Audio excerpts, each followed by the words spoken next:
Hi. Hello. నమస్తే అందరికీ. Welcome to my channel. ఇప్పుడు మనం చెప్పుకోబోతున్న స్టోరీ 'మనసా పలకవే' ఎపిసోడ్ 86. సాహిత్య చేతిలో పాల గ్లాస్ పట్టుకొని ఎటో వైపు దీర్ఘంగా ఆలోచిస్తూ కూర్చుంది. అది చూసిన సిద్ధు అవి నీకు తాగమని ఇచ్చింది అమ్మ. అవి పట్టుకొని చూడమని కాదు అని కాస్త గట్టిగానే అన్నాడు. అదేదో మెల్లిగా చెప్పొచ్చు కదా! ఎందుకలా అరుస్తావు నా మీద? అని పాలు కాస్త వేడిగా ఉండడంతో వాటిని ఊదుకుంటూ అరగంట పాటు తాగి మెల్లిగా సాహిత్య బెడ్ మీద పడుకుంది. సిద్ధు పడుకునేటప్పుడు ఆమె టెంపరేచర్ చెక్ చేశాడు. ఆమె మీద చేయి వేసి జ్వరం ఎలా ఉందని చెక్ చేసి, ఆమె టాబ్లెట్స్ అన్నీ వేసుకుందా లేదా అని చెక్ చేసి లైట్ ఆఫ్ చేసి పడుకోగానే సాహిత్య సిద్ధు వైపుకి తిరిగింది. రేపు గుడికి వెళ్ళడమంట. ఉదయాన్నే లేవాలని చెప్పింది అత్తయ్య అని అంది సాహిత్య. చెప్పింది కదా! నేను కూడా విన్నాను. ఇప్పుడు త్వరగా పడుకుంటేనే రేపు ఉదయాన్నే లేస్తావు. లేకపోతే లేవవు. కాబట్టి నాతో సోదాపి పడుకో అన్నాడు సిద్ధు. కాస్త ప్రేమగా ఏదైనా మాట్లాడొచ్చు కదరా! ఎప్పుడు చిరాకు పడుతూ ఉంటావు ఎందుకు నన్ను? నువ్వంటే ఏమో నాకు ఇంత ప్రేమ. కనీసం నేను మనిషిలా కూడా అనిపించను కదా నీకు? అని అంది సాహిత్య. ఒక మనిషికి ఇష్టం లేకపోయినా వెంట పడితే మరి అలానే ఉంటుంది. ఇప్పుడు నేనంటే నీకిష్టం కాబట్టి నేనెన్ని చేసినా పడుతున్నావు. కానీ నువ్వంటే నాకిష్టం లేదు కదా! నువ్వేం చేసినా నేనెందుకు భరించాలి? అని ఎదురు అడిగాడు సిద్ధు. ఇష్టం లేదు అంటున్నావే కానీ ఒకసారి నా వైపు నుండి కూడా ఆలోచించొచ్చు కదా సిద్ధు. ఇప్పుడంటే ఇష్టం లేదు. నేనంటే నీకెప్పుడు ఇష్టం పుట్టకపోతుందా అని అడిగింది సాహిత్య. నేను నీ వైపు నుండి ఆలోచించను. నా వైపు నుండి ఆలోచించను. కానీ మూసుకొని పడుకోవే. నన్ను సతాయించకు అని సిద్ధు కళ్ళ మీద మోచేయి పెట్టి పడుకోగానే సాహిత్యకి చాలా బాధగా అనిపిస్తుంది అతడి మాటలకి. కానీ ఇంకా అతడి మాటలు పడాలి అని నిర్ణయించుకొని తను కూడా నిద్రపోయింది. కాస్త నీరసం వల్ల త్వరగానే. ఇక ఉదయం వాళ్ళిద్దరూ లేస్తారో లేవరో అని త్రివేణి గారు వచ్చి సిద్ధు వాళ్ళ డోర్ కొట్టడంతో ముందు సిద్ధు, ఆ తర్వాత సాహిత్య లేవగానే త్వరగా ఫ్రెష్ అయ్యి రండ్రా గుడికి వెళ్ళాలి అని చెప్తారు. దాంతో సాహిత్య ముందుగా వెళ్లి ఫ్రెష్ అయ్యి వచ్చాక సిద్ధు ఫ్రెష్ అవ్వడానికి వెళ్ళడంతో హిత వచ్చి సాహిత్యకి చీర కట్టడంలో హెల్ప్ చేస్తూ ఉంటుంది.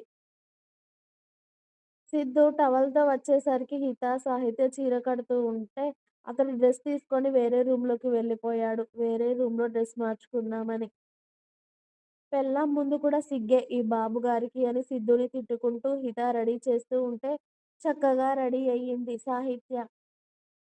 సాహిత్యని రెడీ చేసేసి హిత కూడా రెడీ అవ్వడంతో అందరూ కలిసి కారులో గుడికి బయలుదేరారు.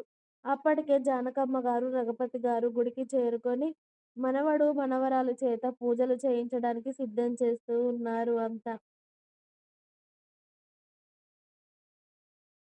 ఇక ముందుగా సిద్ధుని, సాహిత్యని ప్రదక్షిణలు చేసి రమ్మనగానే వాళ్ళిద్దరూ ప్రదక్షిణలు చేసి వచ్చాక పంతులు గారు ముందుగా సిద్ధు, సాహిత్య చేత ముందుగా దేవుడికి పూజలు, ఆ తర్వాత శివయ్యకి అభిషేకం, పూజ అన్నీ చేయించాక వారిద్దరి పేరు మీద అర్చన చేసి, ఆ తర్వాత ఇద్దరి జాతకాలు ఎలా ఉన్నాయని జానకమ్మ గారు, త్రివేణి గారు పంతులు గారి ముందు కూర్చున్నారు.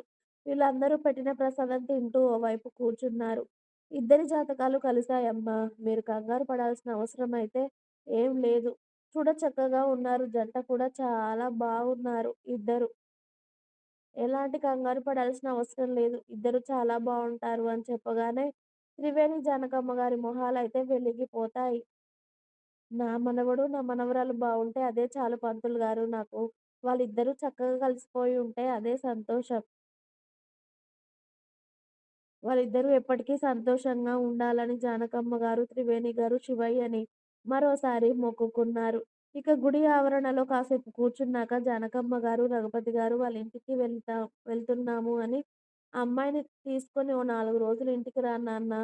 సరేనా? అమ్మాయికి కూడా బావుంటుంది. ఇలా కోపతాపాలకు పోయి నా మనవరాల్ని కాస్త కోపగించుకొని తిట్టకు. నువ్వెంత వద్దనుకున్నా తనే నీకు జోడి కాబట్టి ఆ దేవుడే మిమ్మల్ని ఇద్దరిని ఇలా కలిపాడు.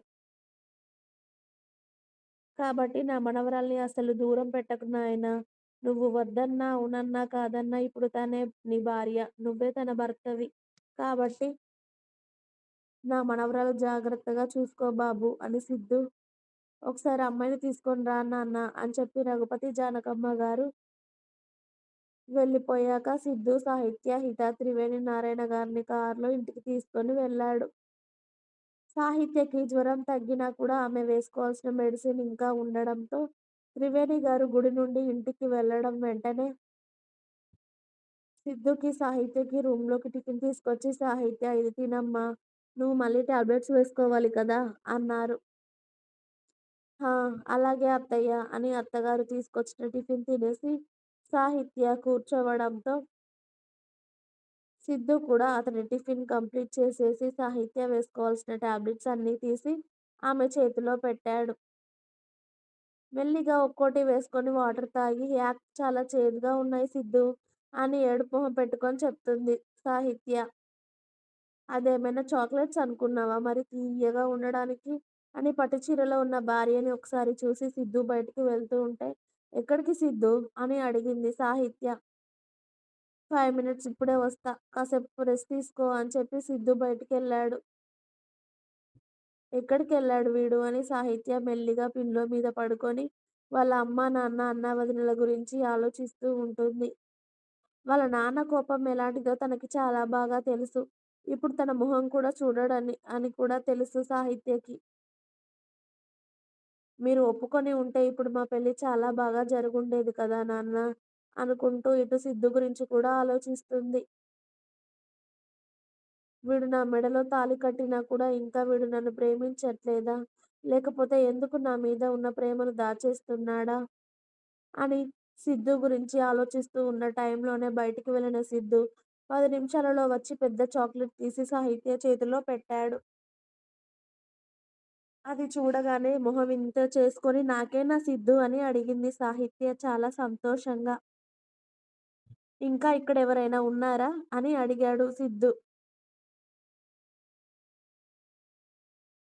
లేరులే నాకే కదా అని చక్కగా సాహిత్య లేచి కూర్చొని చాక్లెట్ కవర్ చింపేసి తింటూ thank you so much Siddhu అంది.